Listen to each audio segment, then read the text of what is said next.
Hi friends, welcome back to our channel. எல்லாரும் எப்படி இருக்கீங்க? கண்டிப்பாக நல்லா இருப்பீங்க நம்புகிறேன். இன்றைக்கி நம்ம சேனலில் டே டு டே லைஃப்பில் நம்ம எல்லாருக்குமே ரொம்ப யூஸ்ஃபுல்லாக இருக்கக்கூடிய கிச்சன் டிப்ஸ் அண்ட் ட்ரிக்ஸ் தான் ஷேர் பண்ணியிருக்கேன். ஸோ இந்த மாதிரி டிப்ஸ்லாம் தெரிஞ்சு வச்சுக்கிட்டிங்கன்னா என்றைக்காவது ஒரு நாள் கண்டிப்பாக உங்களுக்கு யூஸ்ஃபுல்லாக இருக்கும். ஸோ வீடியோ இன்ட்ரெஸ்டிங்காக இருக்கும், ஸ்கிப் பண்ணாமல் ஃபுல்லாக பாருங்கள். அதுக்கு முன்னாடி நீங்கள் இப்போ தான் நம்ம சேனலை ஃபஸ்ட் டைம் பார்க்குறதா இருந்தால் இப்போவே சப்ஸ்கிரைப் பண்ணிக்கோங்க, கூட இருக்க பெல் சிம்பிளை கிளிக் பண்ணிக்கோங்க. இப்போ வாங்க வீடியோக்குள்ளே போகலாம். ஃபர்ஸ்ட் இப்போ என்னென்னு பார்க்கலாம். இந்த மாதிரி ஹாட் பாக்ஸ்லாம் நம்ம ஏதாவது சமைச்சிட்டு ரொம்ப நாள் அப்படியே மூடி போட்டு வச்சுட்டு யூஸ் பண்ணாமல் இருந்துட்டு திடீர்னு யூஸ் பண்ணோன்னா அதில் நம்மளுக்கு ஒரு பேட் ஸ்மெல் வரும் இல்லையா? ஸோ அந்த மாதிரி ஸ்மெல் வராமல் இருக்கிறதுக்கு ஒன்று கடுகு போட்டுக்கோங்க, அப்படி இல்லைனா பட்டை. இதை போட்டு நீங்கள் மூடி வச்சிட்டிங்கன்னா நீங்கள் எவ்வளோ நாள் கழிஞ்சு ஓப்பன் பண்ணாலுமே உங்களுக்கு அந்த பேட் ஸ்மெல் வராது. அதெல்லாம் பார்த்திங்கன்னா ரிமூவ் பண்ணிடும். இது ஹாட் பாக்ஸுக்குன்னு கிடையாது. நம்ம இஞ்சி பூண்டு அரைச்சி வச்சுருக்கிற பாக்ஸ்லலாம் நம்ம அதை வாஷ் பண்ணிவிட்டு வேறு ஏதாவது போட்டு வைக்கணும் நினச்சா கூட அந்த ஸ்மெல் இருக்கும். அதை ரிமூவ் பண்ணுறதுக்கு டிஃபன் பாக்ஸு, இப்போ ஸ்கூல்லாம் லீவுன்றனால கண்டிப்பாக பசங்களோட டிஃபன் பாக்ஸ்லாம் நம்ம யூஸ் பண்ண மாட்டோம். ஸோ அந்த மாதிரி யூஸ் பண்ணாமல் இருக்கக்கூடிய பாக்ஸில் கூட நீங்கள் இதே மெத்தடை ஃபாலோ பண்ணிக்கலாம். அடுத்த டிப் என்னன்னு பார்க்கலாம். நம்ம இந்த மாதிரி பாக்ஸஸ்ஸு இல்லை ஏதாவது பாட்டில்லாம் வாங்கினோன்னா அதில் லேபிள் இருக்கும். இந்த மாதிரி அந்த ப்ரைஸோட ஸ்டிக்கர் பார்த்திங்கன்னா இருக்கும். அதை ரிமூவ் பண்ணுறதுக்கு நம்ம நெருப்பில் காமிச்சு ரிமூவ் பண்ணுவோம். இந்த மெத்தட் ஃபாலோ பண்ணி பாருங்கள், இன்னுமே உங்களுக்கு ஈஸியாக இருக்கும். ஸோ எந்த இடத்துல ஸ்டிக்கர் இருக்கோ அந்த இடத்துல இந்த மாதிரி செலோ டேப்பை ஒட்டிக்கோங்க. செலோ டேப்பை ஒட்டிட்டு இந்த மாதிரி ஃபாஸ்ட்டாக எடுங்க. ஃபாஸ்ட்டாக எடுக்கும் போது அதில் இருக்கக்கூடிய ஸ்டிக்கரும் பார்த்திங்கன்னா இந்த செலோ டேப்போடு உங்களுக்கு வந்துடும். அடுத்த டிப்பு, இந்த மாதிரி நம்ம ஃபுட் வாங்கும்போது குட்டி குட்டி கண்டெய்னர்ஸ் கொடுப்பாங்க. இப்போ சம்மர் சீசன்றனால நிறைய பேர் ஐஸ்கிரீம் கூட சாப்பிடுவோம். ஸோ அந்த டப்பாஸ்லாம் கண்டிப்பாக பார்த்திங்கன்னா நம்ம தூக்கி போட மாட்டோம், எடுத்து வச்சுருப்போம் இல்லையா? அதை நீங்கள் நிறைய விஷயத்துக்கு பார்த்திங்கன்னா ரீயூஸ் பண்ணிக்கலாம். இது நம்ம பிரியாணிலாம் வாங்கும்போது நம்மளுக்கு குட்டி குட்டி டப்பாவில் தயிர் பச்சடி அதெல்லாம் கொடுப்பாங்களா, அந்த பாக்ஸ் தான். இதில் நம்ம வீட்டில் விசில் எங்கேயாவது வச்சுட்டு தேடிட்டுருப்போம். இந்த விசிலெல்லாம் இது மாதிரி போட்டு நீங்கள் மூடி போட்டு வச்சுக்கலாம். அப்படி உங்களுக்கு சைஸ் பத்தலைன்னா நீங்கள் அதை கேப் போட்டு கூட வைக்கணும்னு அவசியம் இல்லை. நீங்கள் அதை அப்படியே ஓப்பனாக கூட நீங்கள் வச்சுக்கலாம். ஸோ இதை கவுண்டர் டாப் பக்கத்துலேயே நீங்கள் ஏதாவது ஷெல்ஃப் இருந்தது இல்லை ஏதாவது ரேக் வச்சுருக்கீங்கன்னா அந்த ரேக்கில் வைக்கும் போது உங்களுக்கு ரொம்பவே ஈஸியாக இருக்கும். எடுத்து யூஸ் பண்ணுறதுக்கு, திருப்பி ஐடென்டிஃபை பண்ணுறதுக்கும் உங்களுக்கு ரொம்ப ஈஸியாக இருக்கும். ஸோ கண்டிப்பாக ட்ரை பண்ணி பாருங்கள். அதே மாதிரி இன்னொரு குட்டி பாக்ஸ் எடுத்து வச்சுருக்கேன். இதில் நம்ம சால்ட் இருக்கு இல்லையா, அதை தான் போட்டு ஸ்டோர் பண்ணி வைக்கிறேன். இப்போ நிறைய பேர் ஆஃபீஸ் போகும்போது நம்ம ஏதாவது அவசரமாக சமைக்கும் போது குழம்புல பார்த்திங்கன்னா உப்பு போட மறந்துட்டோம் அப்படின்னா அந்த சாப்பிட்ற டைமில் நம்மளுக்கு உப்பு இல்லைன்னா ஒரு மாதிரி இருக்கும். ஸோ இந்த மாதிரி குட்டி பாக்ஸில் போட்டு உங்கள் பேக்கில் வச்சுக்கிட்டிங்கன்னா நீங்கள் அதை யாருக்கிட்டையாவது கேட்கணுன்ற அவசியம் கூட இருக்காது. வேணுன்றப்ப நீங்கள் அந்த சால்ட் கம்மியாக இருந்துச்சுன்னா போட்டு யூஸ் பண்ணிக்கலாம். ஸோ இது எப்போவுமே இந்த மாதிரி ஒரு குட்டி பாக்ஸில் போட்டு உங்கள் பேக்கில் வச்சுட்டிங்கனாலே போதும். ஸோ அடுத்த டிப் என்னன்னு பார்க்கலாம். நம்ம பர்னர் க்ளீன் பண்ணுறது ரொம்பவே முக்கியம். ஏன்னு பார்த்தீங்கன்னா நம்ம கேஸ் ஸ்டவ்வை க்ளீன் பண்ணுறோம், பட் ஆனால் இந்த பர்னரை க்ளீன் பண்ணல, அதில் அடுப்பு இருந்துச்சுன்னா அதனால உங்களுக்கு கேஸ் பார்த்திங்கன்னா நிறைய செலவாகும். ஸோ இந்த பர்னரை ஈஸியாக நீங்கள் க்ளீன் பண்ணலாம். அதுக்கு எந்த ஒரு பொருளுமே தேவையில்லை. உங்கள் வீட்டில் இருக்கக்கூடிய இந்த ஒரு பொருள் மட்டும் இருந்தாலே போதும். இதை வச்சு ஈஸியாக நீங்கள் க்ளீன் பண்ணிடலாம். அதுக்கு என்ன நான் எடுத்திருக்கேன்னு பார்த்தீங்கன்னா, நம்ம வீட்டில் இந்த மாதிரி இட்லி தோசை அரைக்கும் போது அந்த மாவு அடியில் கடைசியாக இருக்கிறது புளிச்சு போயிருந்துச்சுன்னா நம்ம யூஸ் பண்ண மாட்டோம். அந்த மாவை தூக்கி போடாமல் நிறைய விஷயத்துக்கு நீங்கள் யூஸ் பண்ணிக்கலாம். ஸோ அந்த மாவை கொஞ்சமாக எடுத்துக்கோங்க. இது கூடயே நான் கொஞ்சமாக வினிகர் சேர்த்துருக்கேன்.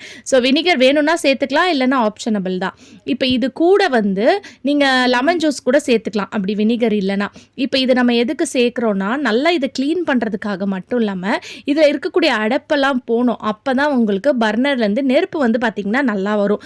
பர்னரில் அடுப்பு இருந்துச்சுன்னா உங்களுக்கு நெருப்பு சரியாக வரலன்னா கேஸ் பார்த்திங்கன்னா நிறைய செலவாகும். ஸோ கண்டிப்பாக இந்த மாதிரி க்ளீன் பண்ணுங்கள். இதை நீங்கள் உங்கள் பர்னர் க்ளீனும் பண்ணணும், அந்த பர்னரோட கலரும் சேஞ்ச் ஆகணும்னு நினச்சிங்கன்னா இது கூட ஆர்பிக் சேர்த்துக்கோங்க. நான் ஆர்பிக்லாம் சேர்க்க மாட்டேன். எனக்கு பர்னரோட கலர் சேஞ்ச் ஆகணும்ல, அதில் இருக்கக்கூடிய அடப்பெல்லாம் போனாலே போதும். ஸோ அதனால் நான் ஆர்பிக் சேர்த்துக்கல. அதே மாதிரி இதை நீங்கள் ஒரு அரை ஹவர் கூட ஊற வச்சுக்கலாம். நான் உடனே உங்களுக்கு பண்ணி காட்டுறேன். இப்போ இந்த ஸ்பாஞ்ச் பாருங்கள் எவ்வளோ பிங்க் கலரில் இருக்குது. அதனால தான் நான் இந்த ஸ்பாஞ்சில் உங்களுக்கு பண்ணி காட்டுறேன். ஸோ லைட்டாக நான் தொடச்சி இந்த மாதிரி தேய்ச்சிட்டு உங்களுக்கு காட்டுறேன் பாருங்கள். எந்த அளவுக்கு அந்த ஸ்பாஞ்சோட கலர் பாருங்கள் பிங்க் கலரில் இருந்தது அப்படியே உங்களுக்கு அழுக்காக மாறிடும். ஸோ இந்த அழுக்கு அப்படியே இந்த பர்னரில் வச்சுருந்தோன்னா நம்ம வைக்கக்கூடிய பாத்திரத்துலேயும் பார்த்திங்கன்னா உங்களுக்கு கறி பிடிக்கும். ஸோ பர்னரையும் க்ளீன் பண்ணுறது ரொம்பவே முக்கியம். நம்ம கேஸ் ஸ்டவ்வை டெய்லி க்ளீன் பண்ணுறோம், ஆனால் பர்னரை அட்லீஸ்ட் 15 days ஒன்ஸ் அது நீங்கள் க்ளீன் பண்ணிக்கிட்டிங்கன்னா உங்களுக்கு நல்லாவே பார்த்திங்கன்னா மெயின்டைன் ஆகும்.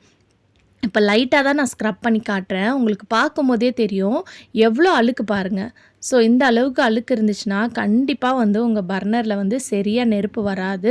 அதே சமயத்தில் நம்ம யூஸ் பண்ணக்கூடிய பாத்திரம் வந்து பார்த்திங்கன்னா வீணாகும். ஸோ இதை நல்லா இந்த மாதிரி ஸ்க்ரப் பண்ணி தேய்ச்சிட்டு வாஷ் பண்ணிவிட்டு கொஞ்சம் நல்லா ட்ரை ஆக விடுங்க. ட்ரை ஆகிட்டு தொடச்சிட்டு அதுக்கப்புறம் நீங்கள் கேஸ் ஸ்டவ்வில் போட்டிங்கன்னா நல்லா உங்களுக்கு நெருப்பு வரும்.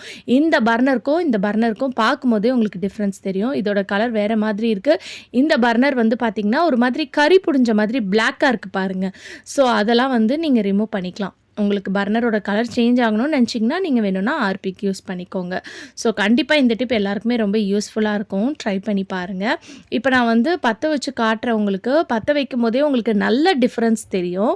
ஏன்னா நம்ம அந்த பர்னரை க்ளீன் பண்ணிவிட்டு பற்ற வைக்கும் போது அந்த ஃப்ளேம் வந்து பார்த்திங்கன்னா நம்ம புதுசாக வாங்குகிற ஸ்டவ்வில் எப்படி வருமோ அந்த மாதிரி வரும் ஃப்ளேம்.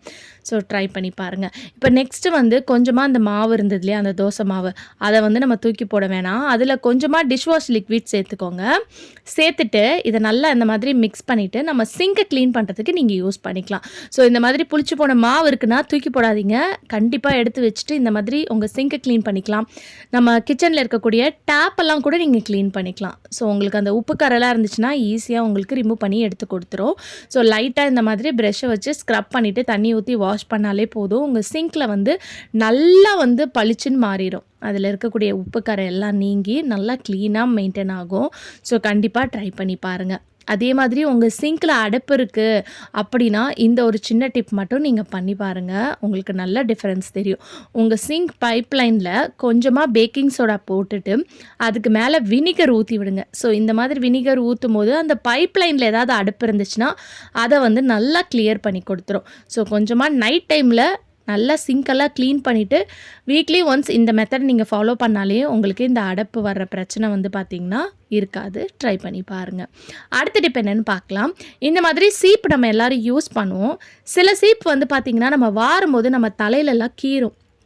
இன்னும் சின்ன பசங்களுக்குலாம் வாரணுன்னா ரொம்ப வலிக்கிற மாதிரி இருக்கும். ஸோ அது வந்து கொஞ்சம் ஆஷாக இருக்கும். அதுக்கு இந்த டிப்பை ஃபாலோ பண்ணிக்கோங்க. கேஸ் ஸ்டவ் வந்து பற்ற வச்சுட்டு லோ ஃப்ளேமில் வச்சுட்டு தோசைக்கல்ல இந்த மாதிரி திருப்பி போட்டுக்கோங்க. அது நல்லா ஹீட் ஆன உடனே அதோட பேக் சைடில் உங்கள் சீப்பை இந்த மாதிரி லைட்டாக ஸ்க்ரப் பண்ணி விடுங்க. இந்த மாதிரி ஸ்க்ரப் பண்ணி விடுறதுனால அந்த ஷார்ப்னஸ்லாம் வந்து பார்த்திங்கன்னா நல்லா உங்களுக்கு ஃப்ளாட் ஆகும். ஸோ அப்படி ஆகும்போது நீங்கள் வாரினீங்கன்னா உங்களுக்கு மண்டையிலையும் வலிக்காது, கீறவும் கீறாது, பசங்களுக்கும் நீங்கள் தாராளமாக வாரி விடலாம். ஸோ உங்கள் வீட்லேயும் இந்த மாதிரி சீப்லாம் வந்து ரொம்ப ஷார்ப்பாக இருக்குன்னா கண்டிப்பாக இந்த மெத்தடை ஃபாலோ பண்ணி பாருங்கள். யூஸ்ஃபுல்லாக இருக்கும். ஓகே ஃப்ரெண்ட்ஸ், இன்றைக்கி வீடியோவில் நான் ஷேர் பண்ணி இந்த டிப்லேருந்து ஏதாவது ஒரு டிப் கண்டிப்பாக உங்களுக்கு யூஸ்ஃபுல்லாக இருக்கும்னு நினைக்கிறேன். அப்படி யூஸ்ஃபுல்லாக இருந்துச்சுன்னா மறக்காமல் நம்ம சேனலில் லைக் பண்ணுங்கள், ஷேர் பண்ணுங்கள், கமெண்ட் பண்ணுங்கள், சப்ஸ்கிரைப் பண்ணிக்கோங்க. தேங்க்யூ ஃபார் வாட்சிங்.